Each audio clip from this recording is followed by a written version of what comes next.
কথিত আছে যে রাতে এই মসজিদে 280টি ফানুস জ্বালানো হতো। এগুলোর জন্য দীপাধার ছিল 7,425টি। মসজিদের লণ্ঠন জ্বালাতে বছরে তেল খরচ হতো প্রায় 314 মণ। মোমবাতি বানানোর কাজে ব্যয় করা হতো প্রায় 3 মণ মোম এবং 34.5 সের সুতা। প্রতি জুম্মাবারে এই মসজিদে আধা সের চন্দন কাঠ ও 1 পোয়া আম্বর জ্বালানো হতো।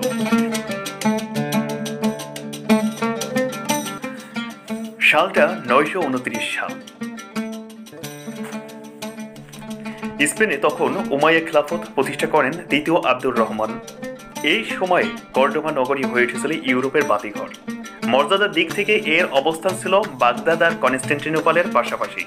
এই নগরীর মাঝে ছিল 3800 মসজিদ, 84,000 বিপণী, 900 স্নানাগার। কর্ডোবা বিশ্ববিদ্যালয়ের লাইব্রেরিতে ছিল 4 লাখ গ্রন্থ। তাছাড়া বিভিন্ন অঞ্চলে খ্রিস্টান শাসকদের চিকিৎসকের দরকার হলে কর্ডোবা দূত প্রেরণ করত। দূতদের মধ্য দিয়ে তারা চিকিৎসক তাদের সামনে হাজির করত। আর এইভাবেই এই নগরী হয়ে ওঠে জিউল অফ দ্য ওয়ার্ল্ড।